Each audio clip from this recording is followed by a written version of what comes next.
माझ्या तमाम मराठी बांधवांनो, भगिनींनो आणि मातांनो, आज महाराष्ट्राचा विकास आराखडा सादर करताना मला खूप आनंद होतोय. पण त्या आराखड्याबरोबरच जर आपण सौंदर्यदृष्टी संदर्भात काहीच बोललो नाही तर त्या विकासाला काहीच अर्थ नाही.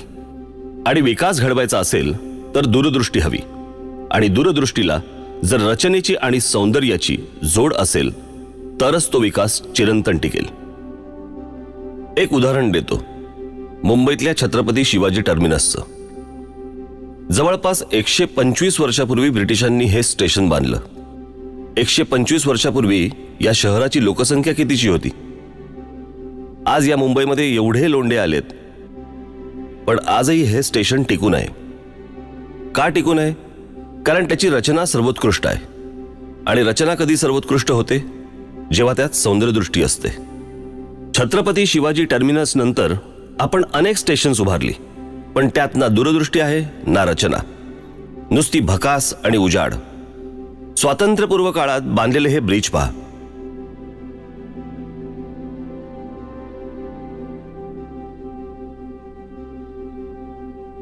आणि आपण बांधलेले हे ब्रिज पहा. मूलभूत गरजा सोडवण्याबरोबरच पायाभूत सुविधांमध्ये सौंदर्यदृष्टी नसेल तर काय उपयोग? म्हणून आमचा हा छोटासा प्रयत्न, जो राज्य सरकारसाठी, महानगरपालिकांसाठी, जिल्हा परिषदांसाठी, ग्रामपंचायतींसाठी आणि आपल्या सर्वांसाठी महत्त्वाचं ठरेल. एक पटकन डोळ्यासमोर परदेशातलं उदाहरण येते. याचा अर्थ असा नाही की परदेशातलंच काय ते चांगलं आणि आपल्याकडचंच काय ते वाईट. माझं म्हणणं एवढंच आहे की जे चांगलं आहे ते स्वीकारायला काय हरकत आहे. एक उत्कृष्ट केस स्टडी आहे न्यूयॉर्कमधल्या सेंट्रल पार्कची. न्यूयॉर्कच्या मॅनहॅटनला शहराच्या अगदी मध्यात ते पार्क आहे. ते सुरू झालं 1857 साली, जेव्हा आपण स्वातंत्र्याची पहिली लढाई लढत होतो. हे पार्क 778 एकरात पसरलंय. म्हणजे आपल्या मुंबईच्या शिवाजी पार्क एवढी 28 ते 30 मैदानं बसतील एवढं मोठं पार्क आहे ते. नागरिकांनीच पुढाकार घेऊन ते सुरू केलं, राखलं, आणि आजही न्यूयॉर्कच्या गजबजाटात ते पार्क स्वतःचं सौंदर्य टिकवून आहे. कोणा एकाची मालकी नाही की अतिक्रमण नाही. इथे दाट झाडी आहे, प्राणी संग्रहालय आहे, तळं आहे, पक्षी निरीक्षण केंद्र आहे. मुख्य म्हणजे या वर्दळीच्या भागात लोकांना हवी असलेली एक शांतता आहे. आणि या एवढ्या मोठ्या पार्कचं व्यवस्थापन कुठचीही सरकारी यंत्रणा करत नाही, तर सेंट्रल पार्क कन्झर्वन्सी नावाची संस्था करते. हे का होत असेल? कारण ते पार्क लोकांनी उभारले. ते इतकं सुंदर राखलंय की ते लोकांना आजही हवंसं वाटतंय. त्या तुलनेत आपल्याकडे काय आहे? आपल्याकडे पण मुंबईत एक पार्क आहे, बोरिवलीचं संजय गांधी राष्ट्रीय उद्यान. वन विभागाच्या जमिनीवर हे पसरलंय. बरं, हे जंगल किती अवाढव्य आहे माहितीये? पवईला सुरू होतं ते थेट संपतं घोडबंदरला.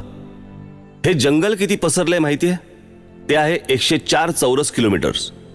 मी तुम्हाला सेंट्रल पार्कमध्ये किती शिवाजी पार्क मैदानं बसतील हे सांगितलं. आता आपल्या मुंबईतलं जंगल किती आहे माहितीये? 30 सेंट्रल पार्क बसतील एवढ्या अवाढव्य जागेवर हे पसरलंय. बरं, न्यूयॉर्कला असं पार्क उभारावं लागलं तर आपल्याकडे निसर्गानेच आपल्या पदरात दान टाकलंय. पण आपण या पार्कची काय अवस्था करून ठेवली आहे माहितीये? भीषण अवस्था आहे. पार्कला चारी बाजूनी वाळवी लागल्यासारख्या इमारती आहेत. बिल्डर मंडळी वाटेल तसं जंगल ओरबाडतायत. जंगल आक्रस्त आहे. तिथले प्राणी शहरात आसरा शोधतायत. बिबळ्या घरात शिरला असं आपण ओरडत सुटतो, पण अहो, तो आपल्या घरात नाही आलाय, आपण त्याच्या घरात शिरलोय. पर्यावरण रक्षणाच्या नावाखाली कुठच्याही परवानग्या अडवून ठेवणारं वन खातं इथे मात्र डोळे मिटून बसलंय. अक्षरशः या जागेवर बलात्कार होतोय. वन विभागाच्या अशा अनेक जमिनी सरकारी आशीर्वादाने कशा ओरबाडल्या जात आहेत हे मी तुम्हाला दाखवतो.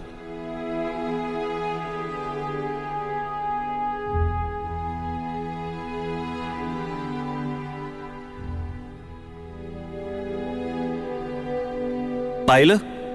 याचं कारण सेंट्रल पार्कवर जसं लोकांचं लक्ष असतं तसं आपण ठेवत नाही.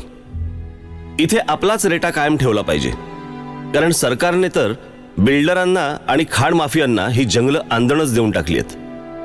अशी जंगलं सुंदर ठेवणं शक्य नाही आहे का? शक्य आहे, पण आपल्याला दृष्टिकोनात बदल आणावा लागेल. या जंगलांना, या नॅशनल पार्क्सना आपलं मानावं लागेल. एकदा हे झालं की ही जंगलं आणि ही पार्क्स जगातली सुंदर पर्यटन स्थळं होतील. हे झालं बोरिवलीच्या नॅशनल पार्कचं. मी तुम्हाला अजून काही उदाहरणं देतो. या आपल्या राज्यातल्या वनजमिनींची बिल्डरांना आणि खाण माफियांना हाताशी धरून सरकारने कशी वाताहत केली आहे ते दाखवतो. आपल्या कल्याण डोंबिवली जवळच्या शिळफाट्याजवळची जमीन दाखवतो. त्याचं काय केलंय ते पहा एकदा.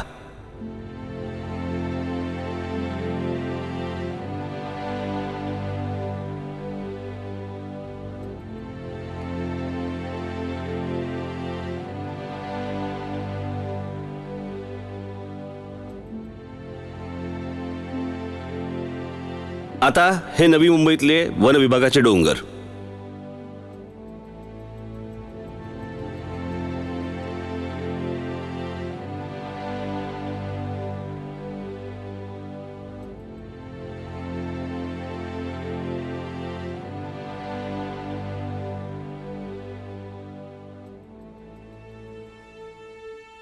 असं संपूर्ण महाराष्ट्रभर सुरू आहे.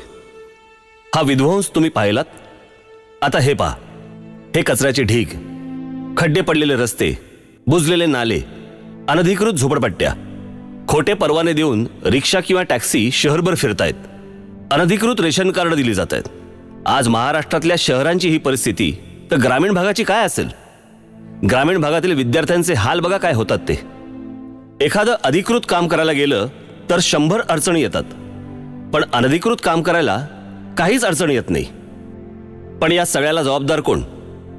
फक्त लोकप्रतिनिधी आणि प्रशासन? नाही. दुर्दैवाने आपण सगळेच जण या दशावताराचे साथीदार आहोत. आपण जर सुजाण नागरिक असल्याचं कर्तव्य पार पाडलं तर भ्रष्ट आणि कामचुकार अधिकाऱ्यांची काय बिशाद. त्यांनी आपल्याला गृहीत धरलंय. हा त्यांच्या इतकाच आपलाही दोष आहे. पण याचा विचार कोणी करणार नाही, कारण या सगळ्याकरता दूरदृष्टी असावी लागते. पण दुर्दैवाने ती दृष्टीच आज दिसत नाही. बरं, ती आपल्याकडे कधीच नव्हती असं नाही. आपल्याला आपल्या विचारात बदल आणावा लागेल. हे शहर माझं आहे, हे राज्य माझं आहे, ही भावना रुजवावी लागेल. मुळात आपण आपलं घर सोडलं तर बाकी कशाला आपलं मानतच नाही. रस्ता महानगरपालिकेचा, माझा नाही. स्टेशन रेल्वेचं, माझं नाही. शाळा जिल्हा परिषदेची, माझी नाही. एसटी सरकारची, माझी नाही. आपण आपलं घर जसं ठेवतो तसा आपला घराबाहेरचा परिसर ठेवतो का? परिसर स्वच्छ ठेवायला पैसे नाही लागत, तर इच्छाशक्ती लागते. सगळंच सरकारने करावं, सगळंच महानगरपालिकेने करावं, तर मग आपण काय करायचं? आता पहा, झोपडपट्ट्या फक्त आपल्याकडेच आहेत का? जगातल्या अनेक देशांमध्ये आहेत. आता हेच उदाहरण घ्या ना, ब्राझीलमधलं, रिओचं. तिथेही झोपडपट्ट्या आहेत, पण ते लोक त्या झोपडपट्ट्या स्वच्छ ठेवतात, परिसर स्वच्छ ठेवतात. आत्ताच तिथे फुटबॉल वर्ल्ड कप झाला. आपल्याकडे मुंबईत होईल? शक्यच नाही, कारण रचनाच नाही, स्वच्छता नाही, सौंदर्यदृष्टी नाही. आणि सौंदर्यदृष्टी, रचना, स्वच्छता याचा गरिबी आणि श्रीमंतीशी काय संबंध? आपण आपल्या घराची जशी काळजी घेतो तशी आपल्या गावाची, आपल्या शहराची, महाराष्ट्राची काळजी घेतो का?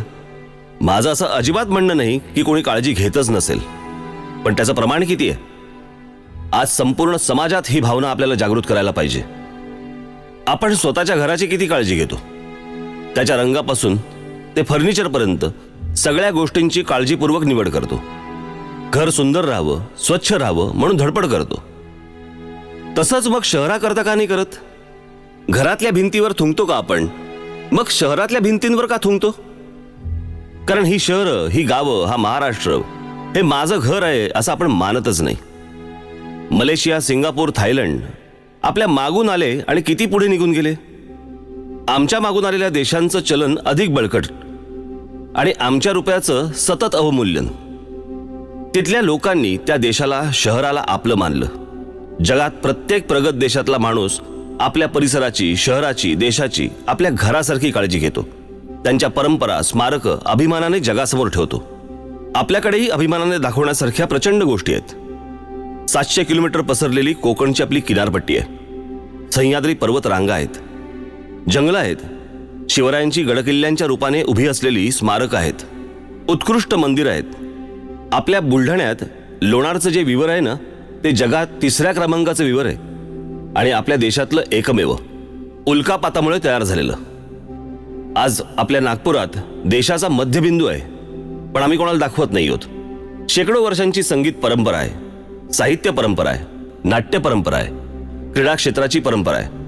अहो, देशात ज्यांनी चित्रपट सृष्टीचा पाया रचला त्या दादासाहेब फाळक्यांनी सुरू केलेली चित्रपट सृष्टी आहे. महाराष्ट्राकडे विद्वत्ता आहे, सामाजिक क्षेत्रात काम करणाऱ्या संस्थांचं मोह आहे, शेकडो वर्षांची वारकरी परंपरा आहे. अशा असंख्य गोष्टी आपल्याकडे महाराष्ट्रात आहेत, पण हे आम्ही जगाला ओरडून सांगायला तयार नाही आहोत, अभिमानाने जगासमोर मांडायला तयार नाही आहोत आणि ते नीट राखतही नाही आहोत. आपल्या महाराष्ट्राची खरी ताकद आहे आपल्याकडचे गुणवान तरुण तरुणी, पण तेही हा देश सोडून चाललेत. का चाललेत? चांगलं शिक्षण आणि नोकऱ्या तर त्यांना इथेही मिळू शकतात, पण त्या परदेशातली उत्तम व्यवस्था, राहणीमान, सभोवतालचं वातावरण त्यांना आकर्षित करतं. या मुलांना या देशातच राहावंसं वाटावं असं बरं वातावरणही आपण 67 वर्षात देऊ शकलो नाही. पण आम्हाला या सगळ्याचं काहीच वाटत नाही, कारण आपण विचार करतोय फक्त आपला स्वतःचा. राज्याचा विचार ना, तो दुसरा बघेल, या वृत्तीनेच आजपर्यंत घात झाला. एखाद्या समाजाने मनात आणलं तर काय चमत्कार घडू शकतो ते आता आपण पाहूया. आता हे शहर पहा, इथल्या इमारती पहा, रस्ते पहा. शहर पाहतानाच किती छान वाटतं. इथली रचना पहा, इथल्या इमारती पहा, किती छान आहेत. आता आपण दुसरं शहर पाहूया. इथल्या बागा पहा, इथले रस्ते पहा, वाटतं की नाही छान? ही जी 2 शहरं मी तुम्हाला आता दाखवली, त्याचं पहिल्याचं नाव आहे हिरोशिमा आणि दुसऱ्याचं नाव आहे नागासाकी. हे पाहिल्यावर वाटतंय का की या शहरांवरती अणुबॉम्ब पडून ही शहरं बेचिराग झाली होती? गंमत म्हणजे बेचिराग झाल्यानंतर त्यातले काही अवशेष तिथे ठेवून त्याचे त्यांनी टुरिस्ट स्पॉट केले. मग आपल्याकडची शहरं काहीही कारण नसताना बॉम्ब पडल्यासारखी का वाटतात? त्यात काही शिस्त नाही, स्वच्छता नाही, रचना नाही, सौंदर्य नाही, नीटनेटकेपणा नाही. कधी कधी लाजही वाटते आणि कधी दुःखही होतं. ही परदेशातली उदाहरणं देताना मला काही फार आनंद होत नाहीये, पण जगाच्या तुलनेत आपण किती मागे पडलोय हे दाखवावं लागतंय, सांगावं लागतंय. आपल्यालाही हे सगळं बदलायचं आहे, पण त्याकरता आपल्याला सौंदर्यदृष्टी वाढवावी लागेल, रचनात्मक दृष्टिकोन आणावा लागेल. सौंदर्य आपल्या रोजच्या जगण्यात आलं पाहिजे. आपल्या वागण्यात, बोलण्यात, सार्वजनिक ठिकाणी काम करण्याच्या पद्धतीत, सरकारी कार्यालय, बागा, मैदानं, रस्ते, शाळा, ग्रामपंचायती, रुग्णालय, न्यायालय, सार्वजनिक स्वच्छतागृह, सार्वजनिक वाहतूक व्यवस्थेत, एसटी स्टँडवर, ट्रॅफिकमध्ये, महाविद्यालयांमध्ये, विद्यापीठांमध्ये, फुटपाथवर, सर्व ठिकाणी हे सौंदर्य आलं पाहिजे.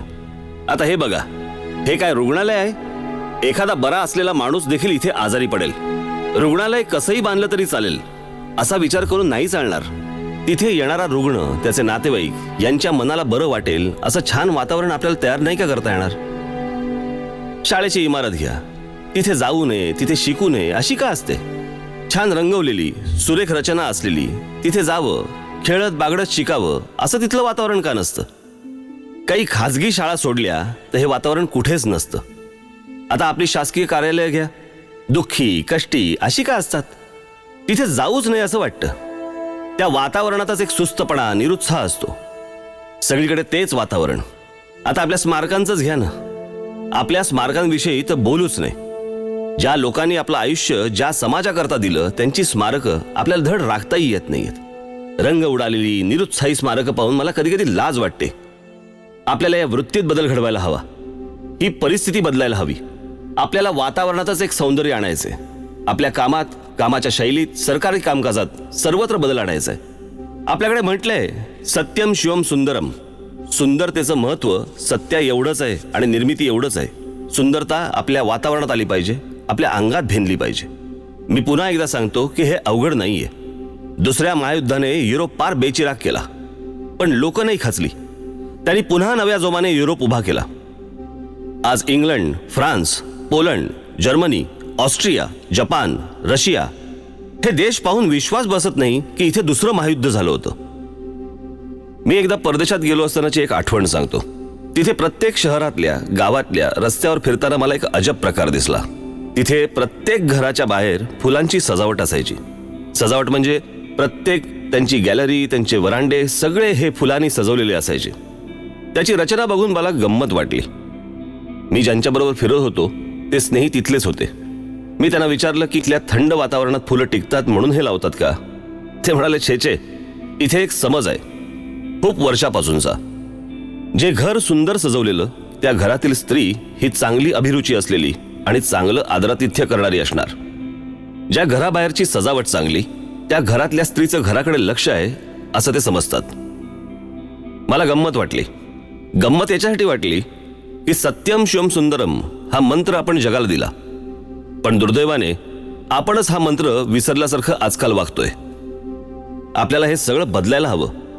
महाराष्ट्राचं फक्त दिसणं नाही तर असणं सुधारायला हवं. बदल फक्त वरवरचा नाही तर तो आपल्या वृत्तीत यायला हवा. आपल्या वागण्यात, बोलण्यात, सार्वजनिक कार्यक्रम घेण्यात, किंबहुना राजकारणात देखील आपल्याला बदल घडवायचा आहे. कामाच्या पद्धतीत, कामाच्या झपाट्यात, सर्वत्र हे दिसलं पाहिजे. आपल्याला महाराष्ट्र सुंदर केला पाहिजे. महाराष्ट्र सुंदर म्हणजे रस्ते, नद्या, शाळा, सरकारी कार्यालय, बागा, सगळं वातावरण सुंदर केलं पाहिजे. मन प्रसन्न तर ते मन स्वप्न पाहिल मोठी. महाराष्ट्राला मोठं करण्याचं, संपन्न करण्याचं स्वप्न आपल्याला पाहायचंय. एका उत्तम मराठी समाजाचं स्वप्न.